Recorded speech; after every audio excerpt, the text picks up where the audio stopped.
hello વહેલો લે ને કામલા બધા સારા છે સબ ઠીક ઠાક આજે છે ને ફ્રાઈડે છે હે ને શોપમાં કામ ઓછું છે અચ્છા એવું કહેતો હતો કે છે ને બહુ બધી કોમેન્ટ્સ આવે છે કે આ ભેલોલેનો મતલબ હું નેકામલાનો મતલબ હું અચ્છા પછી બહુ બધી કોમેન્ટ્સ આવે છે કે ઇન્ટ્રોડ્યુસિંગના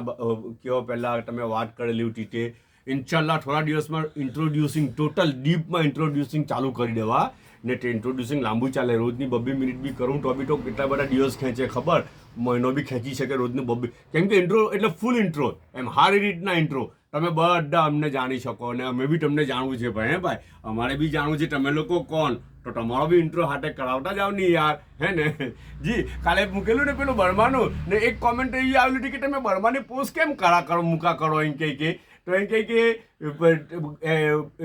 શું કહે કે બર્મા હાટે કંઈ શું કોન્ટેક્ટ છે તમારો એમ તેમ તો હવે તે બધું છે ને ઇન્ટ્રોડ્યુસિંગમાં આવી જાય કાલે જ કોઈની કોમેન્ટ હતી ઇન્ટ્રોડ્યુસિંગમાં તે બધી આવી જાય વાત બધી ડિટેલમાં મજા આવે તમને જી બર્માનો બહુ બધો કોન્ટેક્ટ છે ને બહુ બધું છે બર્મા હાટે બહુ મોટું કનેક્શન છે હે ને જી અચ્છા આ જો સૂપ છે લેવો પાછી બર્માની જ વાત આવી અલા યાર પાછું બર્માની જ વાત આવી હવે હું કરું બોલો આ સૂપ છે બર્મી સ્ટાઇલ છે આપણું બધી જાતનું વેજીટેબલ દૂધીને કાલે કોમેન્ટમાં કોઈ એવું કીધેલું કે પેલું હિંજોનું એ આવે ને પેલું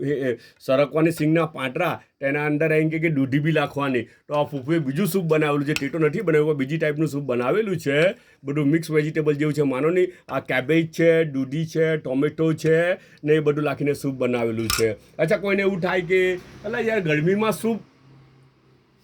પણ છે ને આપણું ઇન્ડિયાના ટ્રેડિશન પ્રમાણે છે ને સૂપ ખાલી અમુક સ્પેસિફિક ઇવેન્ટમાં જ આપણે યુઝ કરીએ ખબર અચ્છા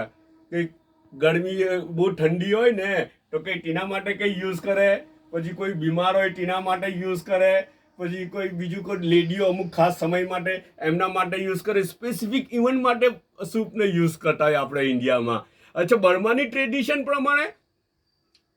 24 hours 365 days સૂપ એ લોકો કન્ઝર્વ કરે હવાર હાંજ ગમે ત્યારે કોઈ લિમિટેશન નથી સમજ પડી ને સૂપ કેવું હોવું જોઈએ એનું બી કોઈ ઢોળની 56 ભોગના સૂપ આવે લીસ્ટ બનાવતા જાઓ થાકી જાય એટલી જાતના સૂપ બનાવે જે બી અવેલેબલ હોય તેનાથી સૂપ બનાવી કાઢે આ ફૂફે બી તેવી જ રીતના બનાવેલું છે વેજીટેબલનું સૂપ છે રોટી રાતની છે રાઈટ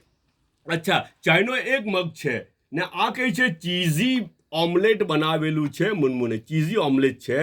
અચ્છા ચીઝ વાપરેલું છે ઓમલેટમાં બી ચીઝ વાપરે ભાઈ હે ને જી જો હવે બધે ચીઝ હવે આલુપુરીમાં બી ચીઝ ને પાણીપુરીમાં બી ચીઝ તો પછી ઓમલેટમાં હું કામ બાકી રહી જાય હે ને તો આ કંઈ ચીઝી ઓમલેટ બનાવેલું છે હવે ખાઈને જોવા ત્યારે જ ખબર પડે મને કે કેવું લાગે હે ને ઓકે બધા પોતાનો ખ્યાલ કરજો પાછા મળે ઇન્શાલ્લાહ